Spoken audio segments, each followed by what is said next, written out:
Welcome to Scott Family Homestead. This is part 3 of our Building a Farm series, detailing the first 3 years as first-generation farmers, bringing life back to a retired dairy farm in northern Wisconsin. To see the first 2 videos in the series, check out the playlist linked in the description. In year 3, our farm was full of life with 9 cows, 12 pigs, and about 60 chickens, with a collection of unique breeds while we researched what would best meet our goals as a small farm. Our journey had not been easy, and coming off of a month of loss, we were ready to continue forward with plans to grow our farm even further, starting by getting back into dairy.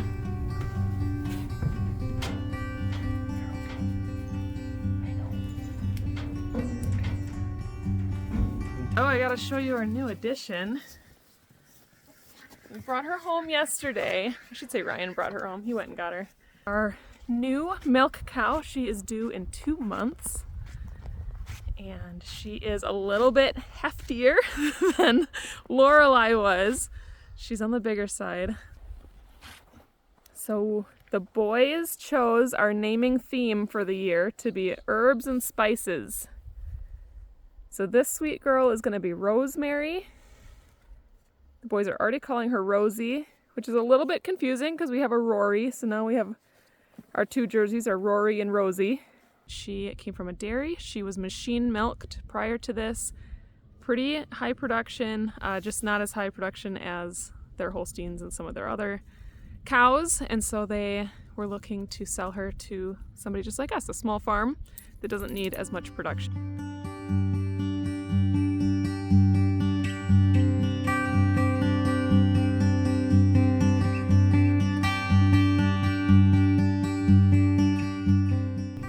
At the end of the year prior, we had purchased 2 low-line Angus cows due to calve in the spring. Our calving season started early on a cold day in February at just -8 degrees with a -20 degree wind chill. We were very lucky that our neighbors noticed a calf in our field just after it was born. Little Pepper had arrived earlier than expected and needed warming up quickly. We brought her in, melted the ice, warmed and dried her, and thankfully, we were able to get her back with her mama and nursing in the barn.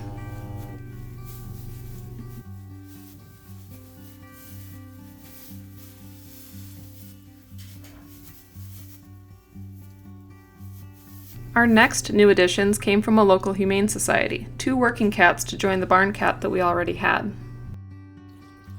I think we're gonna name them, since we're doing like spices and herbs, we might go seasonings on these guys. We're thinking of naming this one Montreal. The boys want to call him Monty. Cat number 1. Hi, sweetheart. And we've got a black cat over here, also a boy. Kids are talking about naming this one Taco. The cats were very timid and not big fans of people, but they did their job well and took care of a lot of mice. Spring brought syrup season, right in the middle of calving and farrowing. This is one of our favorite times of year, and we make gallons of syrup to use all year.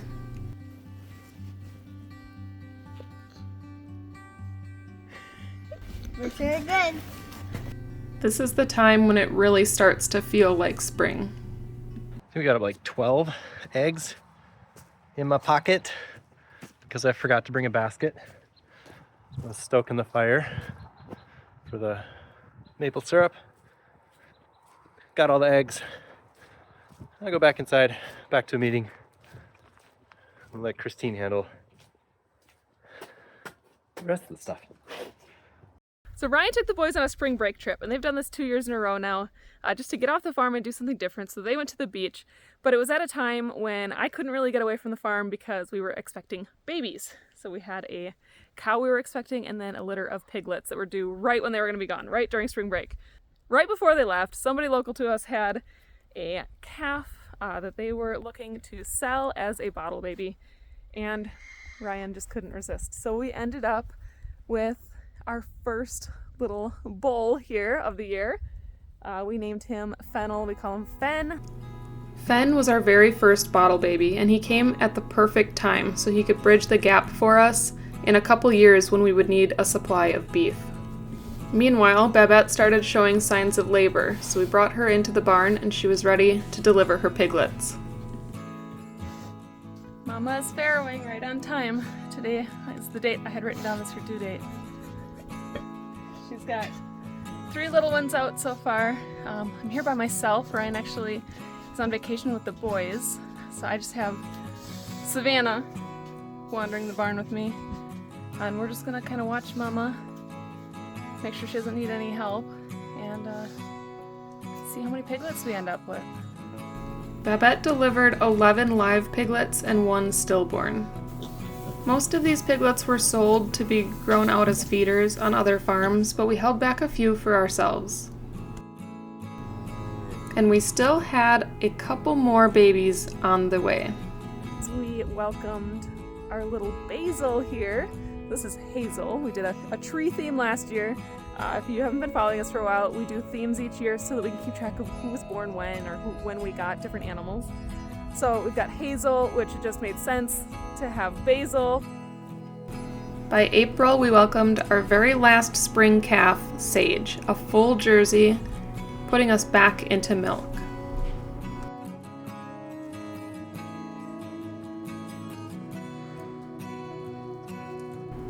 Our farm was growing quickly, and for good reason. We were really hoping that this would be the first year that we could turn a profit. One of the first things I'm going to touch on is the 3 out of 5 rule. So basically the IRS, when you start filing taxes as a farm, what they want to see is 3 out of 5 years, they want to see some sort of profit or profitability. Basically saying, yes, this is not just a hobby, but we're actually making a business out of this. Ryan works off farm full time. He has a decent income that covers our basic expenses and leaves a little bit to invest into the farm. So even though we've been operating in the negative for 2 years, we have been able to put money towards the farm. While there are other ways to prove profitability, the easiest way is to simply make more than you spend. Our big spending years were past, and it was time to make some changes, cut expenses, and review every system to make sure we were only keeping the animals that helped us reach our goals of meat and dairy production. We decided to sell Maggie, our 1-year-old Highland Lowline Angus mix heifer. With both parents on farm, we couldn't keep her for breeding, and we did not plan to butcher her. She found a good home and helped us fund some of our other goals. Our other beef calves were unrelated to our bull, so moving forward we would have 6 cows in our beef program. We somewhat unexpectedly didn't have a farmer to make hay on our extra 40 acres anymore. So we had 10 acres of it fenced in, our very first project that we hired out, and started looking into hay equipment so we could make our own hay to feed the beef herd.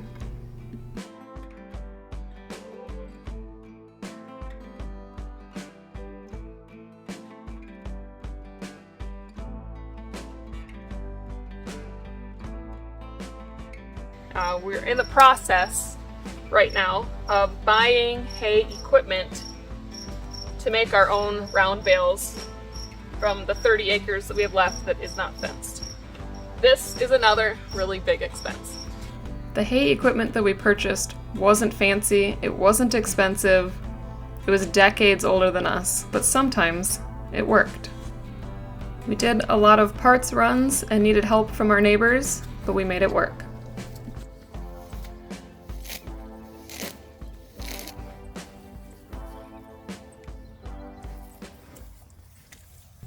In April, we hosted our first on-farm public event. We had a seed swap in our high tunnel where gardeners could come get free seeds and even trade some of their own favorites. The event was a success and we loved welcoming other like-minded growers to our farm. We had big plans for the gardens, but we had to keep our focus on more productive systems, mainly the pigs. While beef has a 2-year growing cycle, pigs have the ability to make a much quicker profit. In order to grow our breeding stock, we had to trade out our boar. We sold Dozy and brought home a similar boar who we named Coriander and nicknamed Cory. We were able to keep one of Dosie's young, Willow, and have a new mama pig. Come on, Babs. There she is. Good morning. You guys like your new pasture? Where's Willow? Hey, Willow. Come on, Willow. There she is.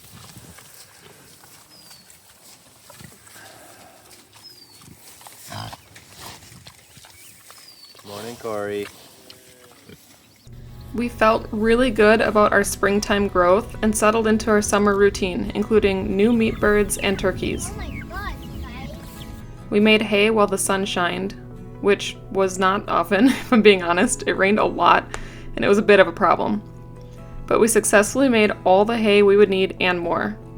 Things were going really well, but once again, we couldn't prepare for what would happen next.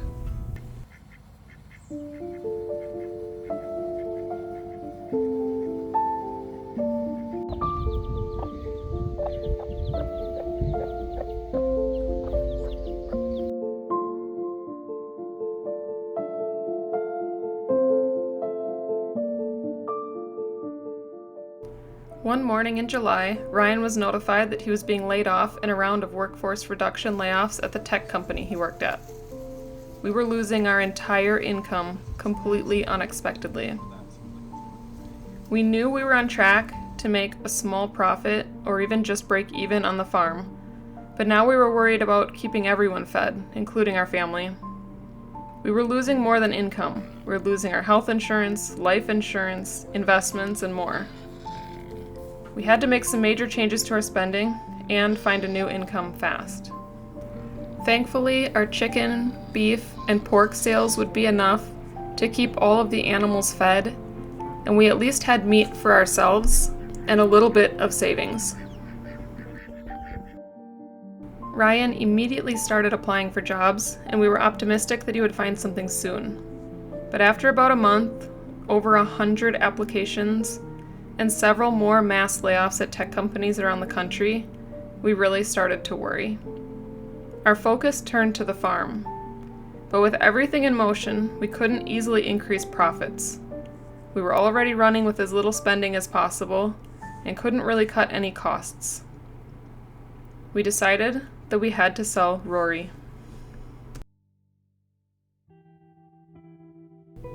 We had 3 dairy cows on the farm, including Rosie, who we were milking, her baby Sage, who was just a few months old, and Rory, who was Lorelei's baby and our very first calf ever born on our farm. We weren't really sure if we were going to keep Rory as a milk cow, but we loved the genes that she had. We loved her mom very much before we lost her. But the answer was clear now. We had to let her go to a new family so that we could feed ours. Rory went to a new home to be a family milk cow and just days later gave birth to a little bull calf. Looking at the rest of the herd, including our newest addition, Margie, which was Suki's newest heifer, we had to decide if downsizing now would hurt us in the long run when we could need the farm even more down the road. We decided our beef herd was too important to change course, at least for the time being. Our next chance at selling livestock would be piglets, and our gilt Willow, who we had held back from 2024 piglets, was due any day. We were hopeful that our sow Babette would follow soon after. Uncover your eyes so you can see me.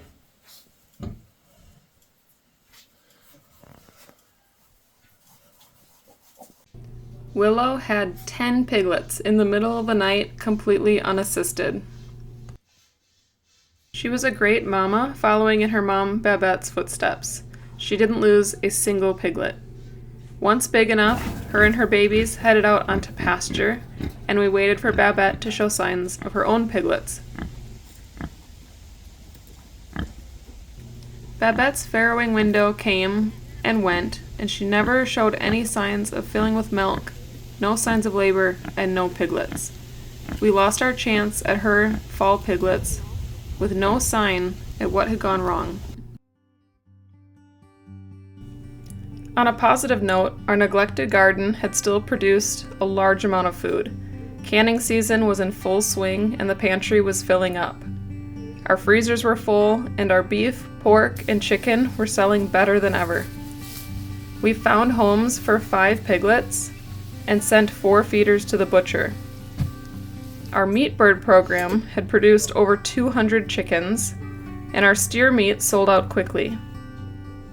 Eggs, extra produce, and other homestead odds and ends sold well at the farm stand. We've got our slicers.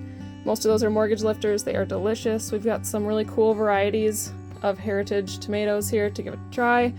Cucumbers, lots and lots of quarts of cherry tomatoes. There's our Amish paste. 1 big flat of heritage tomatoes if you'd like to try a whole bunch of different kinds or maybe make some sauce. And then there's some squash in the back. Everybody was fed, and we even stood to make a small profit on the farm side of our finances. You gotta go back in by your mama.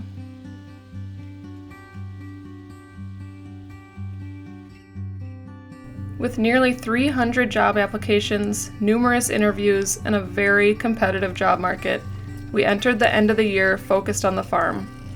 Sun up to sundown, we put in the work. More hours than we've ever worked before. We went from, I hope this works, to, this has to work. We had always hoped to get to a position where we didn't need to have off-farm income, but we weren't ready for it yet. The farm had done well, and while it should have been a great success, the stress of paying our everyday bills overshadowed that win. 5 months in with no additional income, we ended the year as full-time farmers. We are resilient, but more importantly, we have little eyes watching us, and we will do whatever it takes to make this work. For now, our wish is for a gentle and happy year 4. Stay tuned for more to come. Make sure you are subscribed and have notifications turned on to follow what comes next. Thank you for hanging out with me and following this 3-part series. We'll catch you on the next one. Bye, guys.